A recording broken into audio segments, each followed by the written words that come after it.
जी हाँ, आज भी हम पढ़ेंगे हरिहर काका भाग 3। अगर आपने भाग 1, 2 नहीं देखा है तो आप ज़रूर देख लीजिए। पिछली कक्षा में हम लोगों ने पढ़े थे यहाँ तक कि उस गांव के हर एक व्यक्ति जब अपने अनाज की ढेरी लगाते थे, हार्वेस्ट करते थे, तो खलिहान से ही अंगूर निकाल कर ठाकुर बाड़ी के नाम कुछ अनाज रख देते थे और उसके बाद अपने घर ले जाते थे और बाकी जो निकाला हुआ होता था वो ठाकुर जी को ले जा कर के ठाकुर बाड़ी में दान करते थे। आगे देखते हैं। ठाकुर बाड़ी के साथ अधिकांश लोगों का संबंध बहुत ही घनिष्ठ है, मतलब बड़े क्लोज हैं लोग, मन और तन दोनों स्तर पर, यानी मन से भी और तन से भी। कहने का मतलब वो जा कर के वहाँ पे सेवा देते हैं। कुछ घंटे रह करके अगर कुछ काम हो रहा है तो लोग वहाँ पे काम भी करते हैं, मन भी उनका वहाँ रहता है, इसलिए कहा गया है तन और मन। कृषि कार्य से अपना बचा हुआ समय, यानी अपने खेतों में काम करने के बाद जो समय बचता था तो वे ठाकुर बाड़ी में ही बिताते हैं।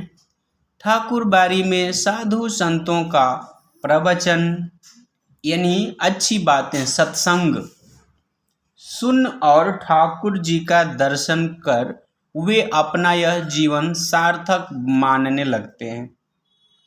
यानी वहाँ के लोग यह सोचते हैं कि हम साधु संतों का प्रवचन सुनकर ठाकुर बाड़ी में आ करके कुछ समय बैठ करके हमारा जीवन जो है धन्य हो जाता है। उन्हें यह महसूस होता है कि ठाकुर बाड़ी में प्रवेश करते ही वे पवित्र हो जाते हैं। पवित्र हो जाते हैं ये लोग। उनके पिछले सारे पाप, उनके पिछले सारे पाप अपने आप खत्म हो जाते हैं। मतलब उन्होंने जो भी पाप किया है, उन लोगों का ये मानना है कि हम ठाकुर बाड़ी में आते हैं, ठाकुर जी का दर्शन और साधु संतों की भजन कीर्तन सुनने के बाद हमारे पाप धुल जाते हैं। इन लोगों का मानना यही है। इसीलिए लोग जो है हर रोज़ ठाकुर बाड़ी में अपने घर के जरूरी काम करने के बाद चले जाते।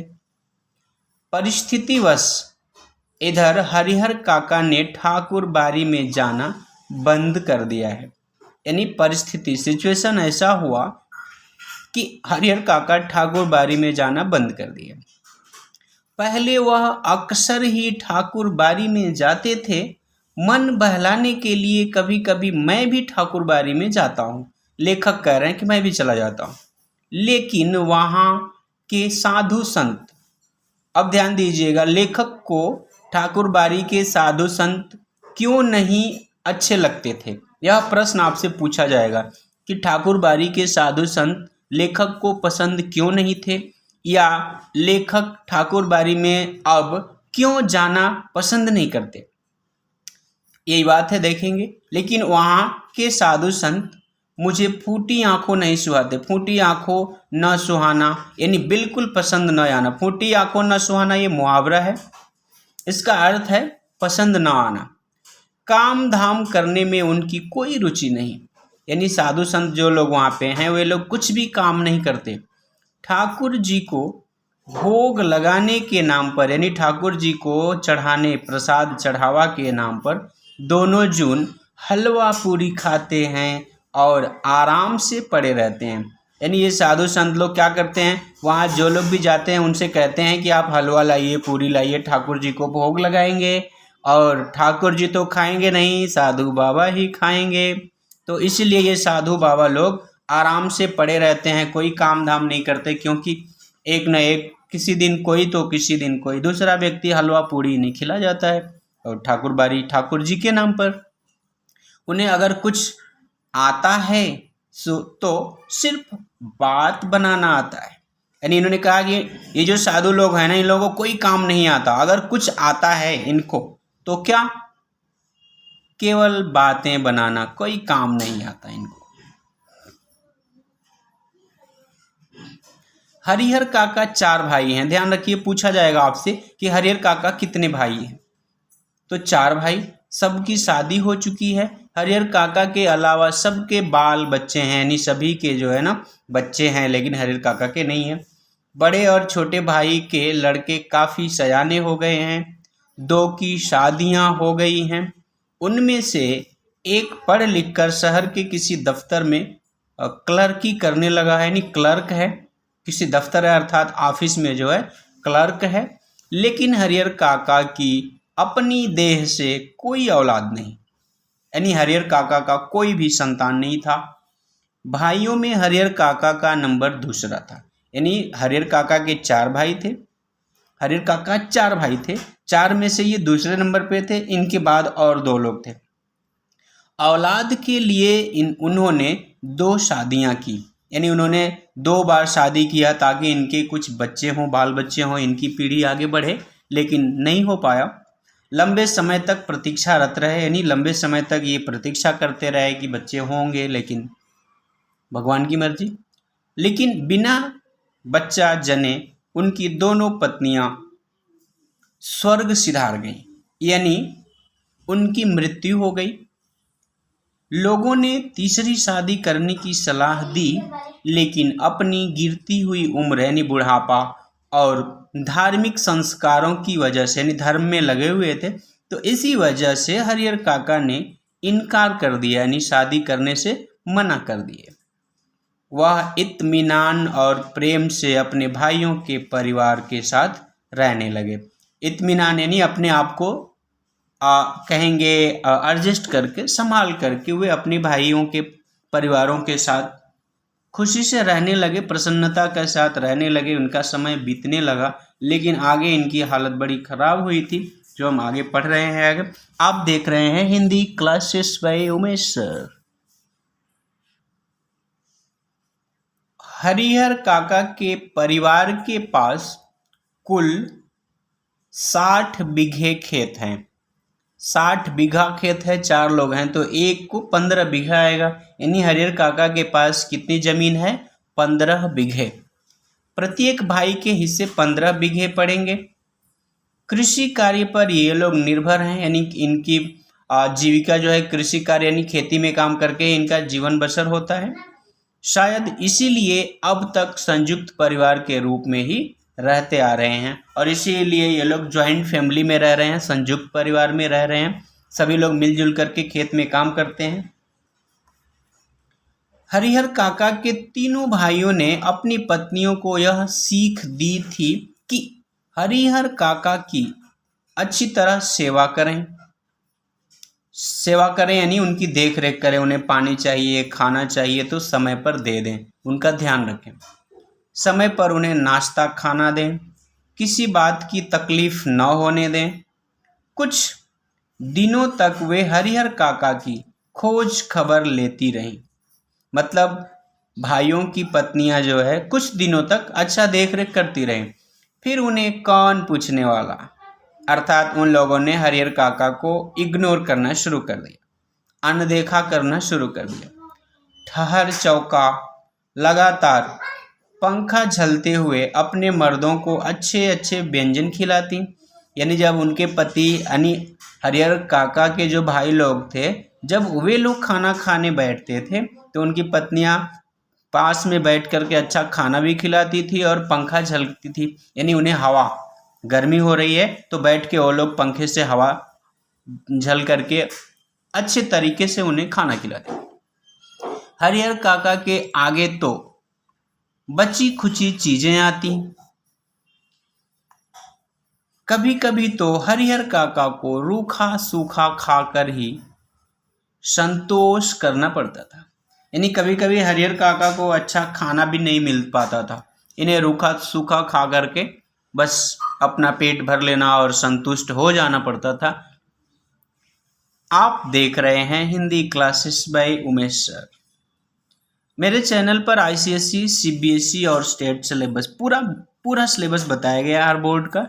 आप एक बार प्लेलिस्ट में देखिए, अगर आप किसी भी क्लास में हैं, 6वीं 7वीं 8वीं 9वीं 10वीं 11वीं 12वीं यानी +1 +2 इंटरमीडिएट, आपको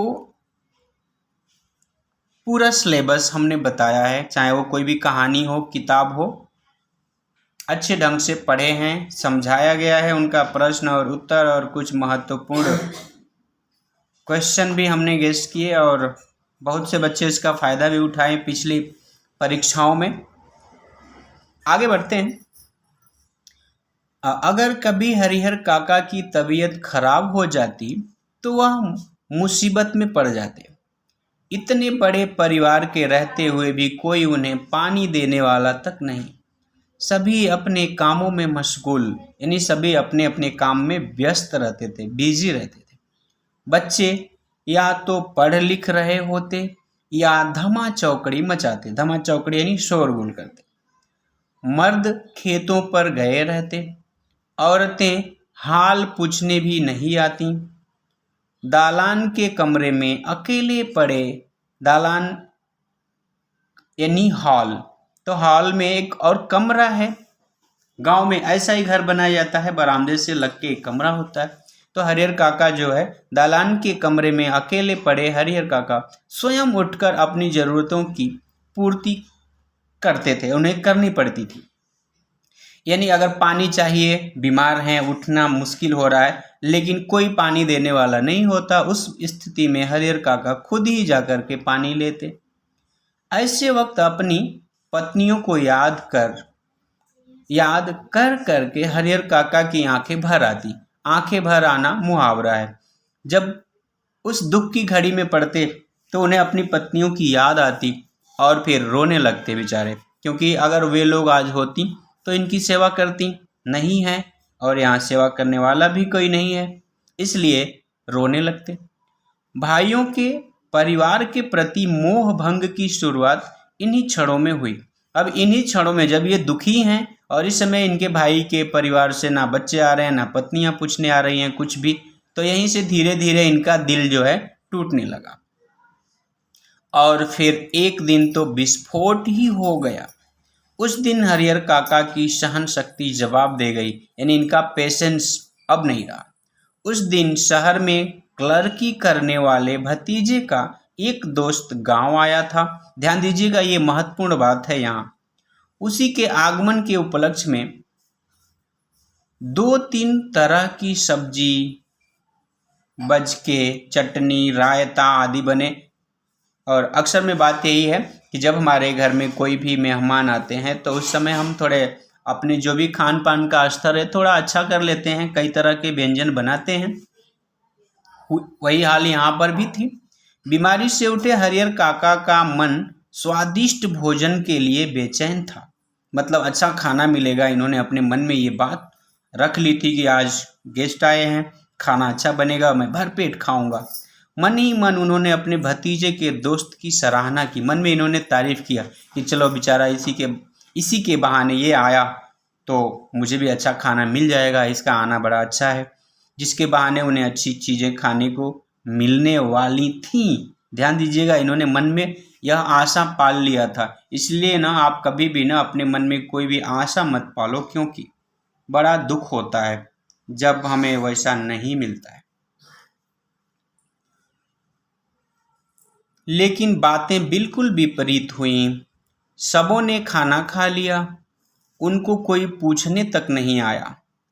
उनके तीनों भाई खाना खाकर खलिहान में चले गए, जहाँ हार्वेस्टिंग होती है। दवनी हो रही थी। वे इस बात के प्रति निश्चिंत थे कि वे यानी हरिहर काका के भाई लोग निश्चिंत थे, रिलैक्स थे कि हरिहर काका को तो पहले ही खिला दिया गया होगा। वे लोग सोचते थे कि हरिहर काका को पत्नियों ने पहले ही खिला दिया होगा, इसलिए उन लोगों में से किसी ने इनसे कुछ भी पूछा नहीं। आए, खाए और चले गए। अंत में क्या होता है हम देखेंगे अगली वीडियो में। आप देख रहे हैं Hindi classes bye Umesh sir. आप इस चैनल से बने रहें, मित्रों के साथ भी शेयर करें। कर भला तो हो भला। जय हिंद, जय हिंदी।